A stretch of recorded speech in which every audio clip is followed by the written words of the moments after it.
আজকে যাদের গ্রাজুয়েশন হচ্ছে তাদের সম্পর্কে দু একটা কথা বলবো, আমি খুব বেশি সময় নেব না। যারা আজকে ডিগ্রি নিয়ে যাচ্ছ, তোমরা অনুধাবন করতে পারছো কিনা জানি না, ইউ অ্যাচিভ এই happy wide degree from this department.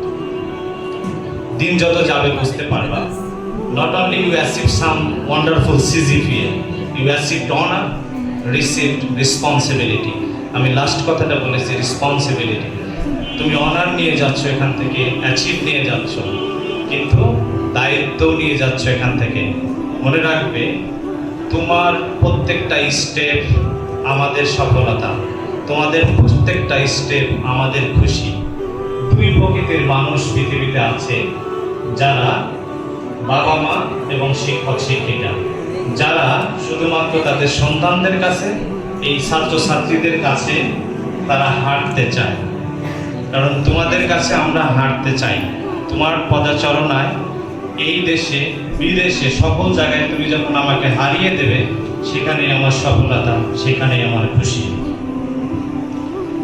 আজকে বেশি বক্তৃতা দিব না, শ্রদ্ধাভাজন শিক্ষকবৃন্দ আছেন, তারা বলবেন। আমি ক্লাসেও অনেক সময় মোটিভেশনাল বলে থাকি, তবে আজকে দুটো অনুরোধ করব, কোনো উপদেশ নয়। নাম্বার 1, পরিশ্রম করিও সাধ্যমতো। পরিশ্রম ছাড়া পৃথিবীতে কিছুই হয় না। কেউ যদি মনে করে পরিশ্রম না করে আমি সফলতার দ্বার প্রান্তে পৌঁছাবো, ভুল। তুমি এখান থেকে একটা বেসমেন্ট নিয়ে যাচ্ছ, এখান থেকে একটা স্ট্রাকচার নিয়ে যাচ্ছ। তোমাকে যুদ্ধ করতে হবে, তোমাকে শ্রম দিতে হবে, তাহলে সফলতার দ্বার প্রান্তে পৌঁছাবে। আমি একটা রাজার গল্প করি। একটা রাজা তার বর্ণাঢ্য ক্যারিয়ারে অনেক সফলতার স্মারক রেখেছেন, এবং উনি যখন শেষের দিকে চলে আসছেন, বয়স ভারী হয়ে গেছেন, তখন উনি ওনার উপদেষ্টাদেরকে বললেন যে আমার একটা বায়োগ্রাফি লেখার খুব শখ, আমার জন্য একটা বায়োগ্রাফি লিখে আনেন আপনারা, কারণ আমার জীবনের অর্জন তো আপনারা জানেন, লিখে আনেন, আমি দেখব।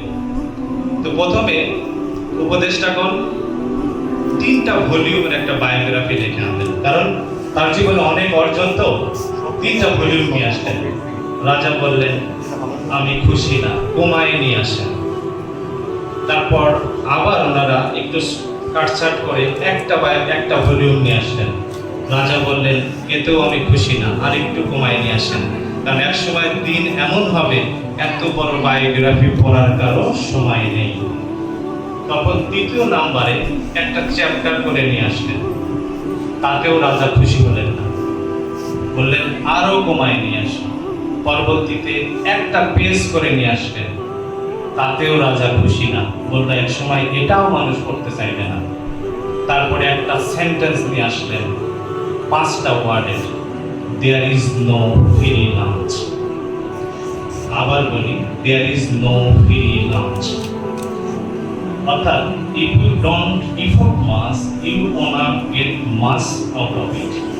রাজা ব্যাখ্যা করলেন, যদি তুমি ইফোর্ট বেশি না দাও, সেখান থেকে বেশি কিছু পাওয়ার সুযোগ নেই।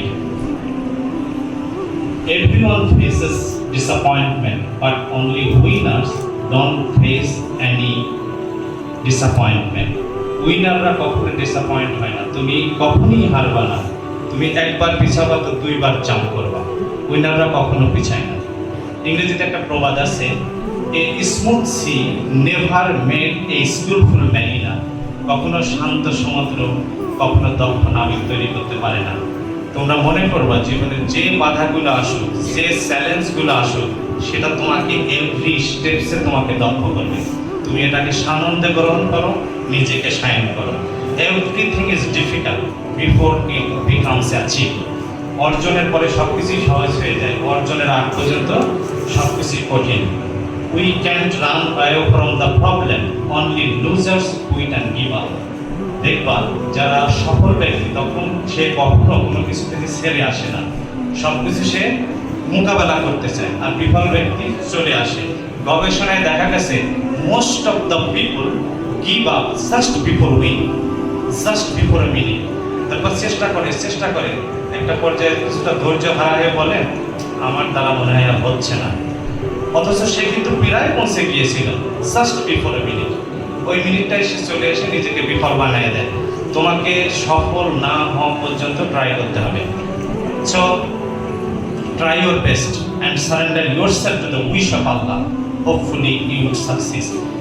এই জন্য আমি বারবার বলতে চাচ্ছি যে পরিশ্রম ছাড়া there is no free lunch. তোমাকে অবশ্যই চেষ্টা করতে হবে, পরিশ্রম করবা, ভাগ্যকে দোষ দিয়ে কোনো লাভ নেই। 2 নম্বর আর একটা অনুরোধ শেষ করে দিব। 2 নম্বর অনুরোধটা হলো ভালো মানুষ হওয়াটা খুব জরুরি। সৎ থাকবে, শিক্ষিত অনেকেই হয়, ভালো মানুষটা খুবই জরুরি। যদি শিক্ষা সবসময় ভালো মানুষ তৈরি করতো, পৃথিবীতে এত অরাজকতা থাকতো না। শিক্ষা তোমার একটা ফাউন্ডেশন, ভালো মানুষ হওয়াটা তোমার ব্যক্তিত্ব, ভিতর থেকে হয়ে ওঠে। তাই এটা খুবই জরুরি। আর যখন তুমি ভালো মানুষ হবা না, you will be the burden of the country, you will not be the asset of the country. So তোমাকে অ্যাসেটটা হতে হবে, বার্ডেন নয়। তো আমি আর কথা বাড়াবো না, সবাইকে ধন্যবাদ জানাচ্ছি এবং বিশেষ করে ছাত্রদের জন্যই আমার বলা। আর নতুন যারা আছে তাদেরকে প্রতিনিয়তই ক্লাসে বলে থাকি, তোমরা তোমাদের সাধ্যমতো ট্রাই করে যাও এবং বিশ্বাস রাখো আল্লাহ সুবহানাহু ওয়া তাআলার উপর, ওনার কাছ থেকে ফয়সালা আসবে। এবং আমি মনে করি divine blessing mixing with hard work back bye good intention can make miracle. তোমার যদি ইন্টেনশন ভালো থাকে, হার্ড ওয়ার্ক করো এবং ডিভাইন ব্লেসিং থাকে আল্লাহর পক্ষ থেকে, 100% ইউ উইল সাকসিড।